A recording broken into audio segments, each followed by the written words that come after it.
The rain came down in sheets across the alien landscape, turning the red dust of Kepler 442b into rivers of crimson mud.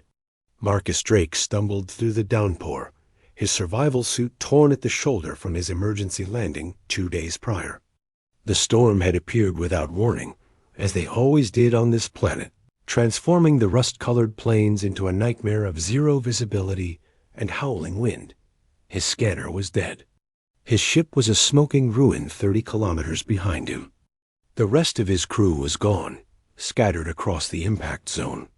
Marcus was alone on a world that had been flagged as uninhabited but potentially hostile.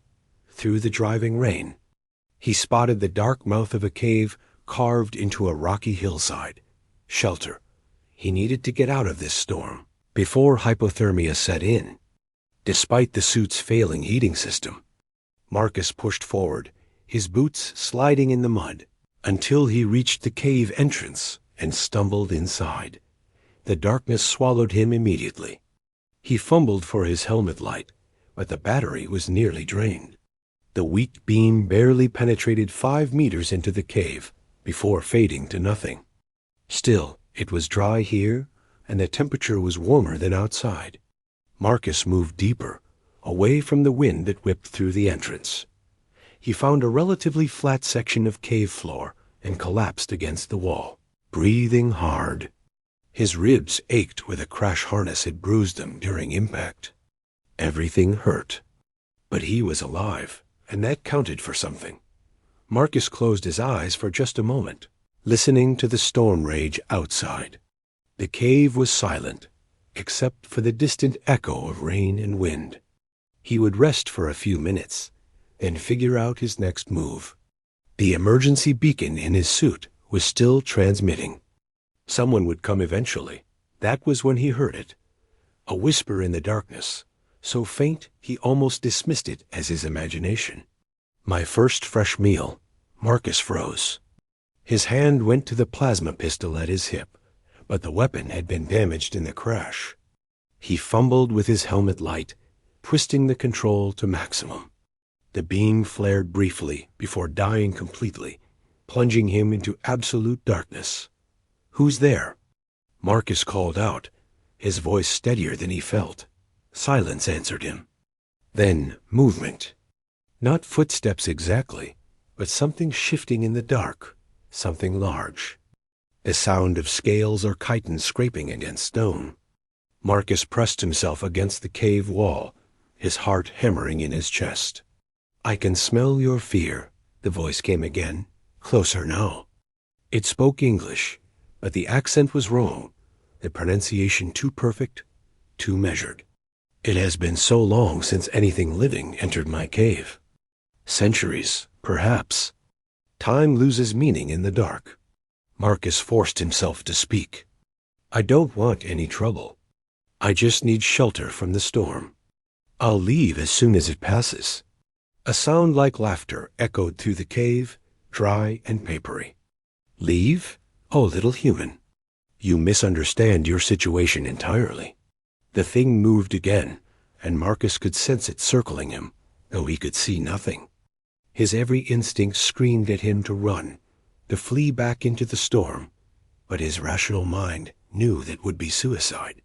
He needed to buy time, to think. "What are you?" Marcus asked. "I am Vorith," the voice replied. "I am the last of my kind on this world. I am hunger and patience, and the darkness between stars." Marcus's mind raced. The preliminary scans of Kepler 442b had shown no signs of intelligent life, no cities, no technology. But those scans had been superficial, done from orbit. Humanity's expansion into the cosmos was still new, still clumsy. They missed things. "If you've been here for centuries," Marcus said carefully, "why haven't you left? Why stay in this cave?" The movement stopped. For a long moment, there was only silence. "You ask intelligent questions for prey," Vorith said. "Very well. I was left here as punishment by my people. Abandoned for crimes I will not detail to you. They took my ship, my means of escape, They left me with only this cave and the promise of a slow death by starvation. But you survived. I endured, Voreth corrected. I learned to slow my metabolism, to enter a state between life and death. I woke occasionally when small creatures wandered into my cave. A few mouthfuls here and there, enough to sustain me for another decade or two. But you, human, you are something different. You are substantial. You are salvation. Marcus felt the weight of those words. He was going to die in this cave, consumed by a creature he couldn't even see. The absurdity of it struck him. He had survived Earth's gang wars. He had graduated top of his class at the academy. He had flown missions into hostile territory.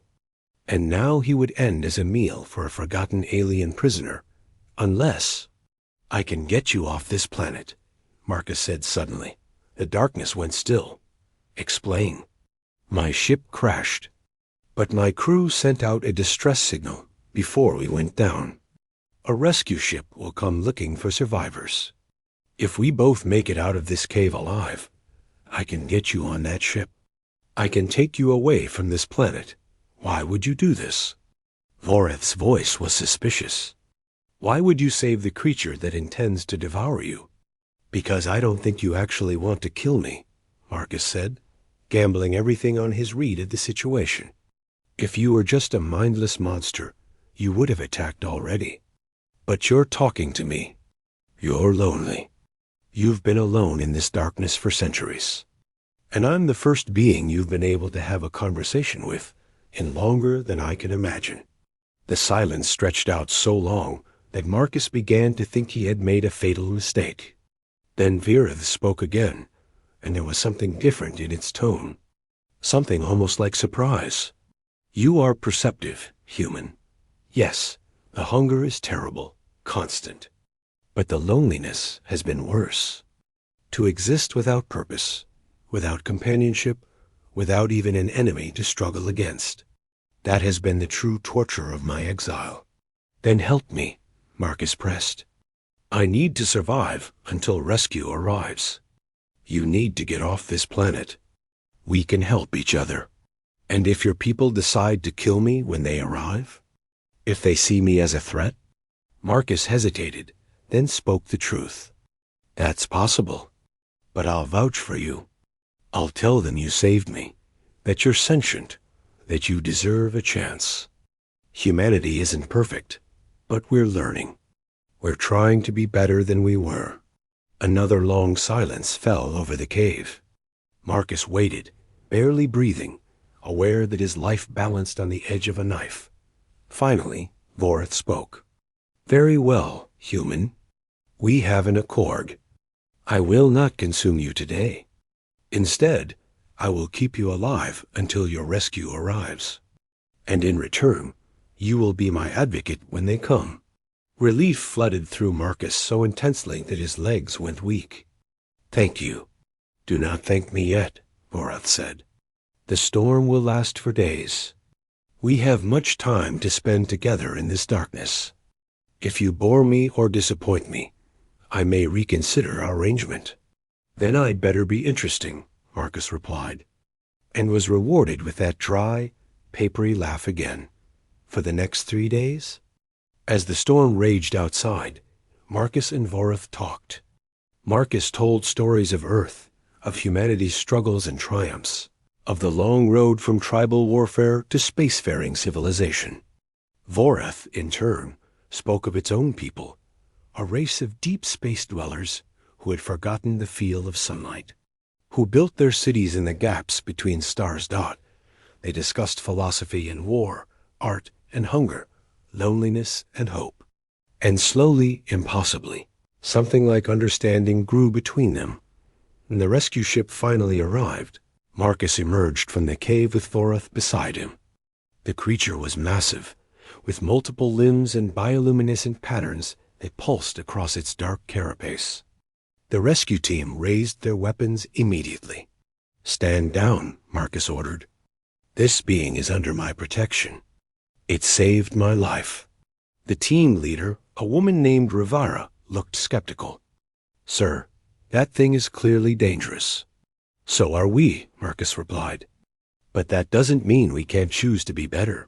He looked at Vorith, and though the creature's face was alien and unreadable, Marcus thought he saw something like gratitude in the way its bioluminescent patterns shifted. Take us both home, Marcus said. We have a lot of work to do. As the rescue ship lifted off from Kepler 442b's crimson surface, Marcus watched through the viewport as the cave grew smaller in the distance.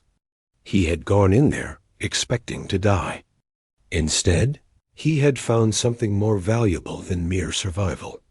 He had found proof that understanding could exist even in the darkest places, between the most unlikely of companions, and that, Marcus thought, was the most human thing of all.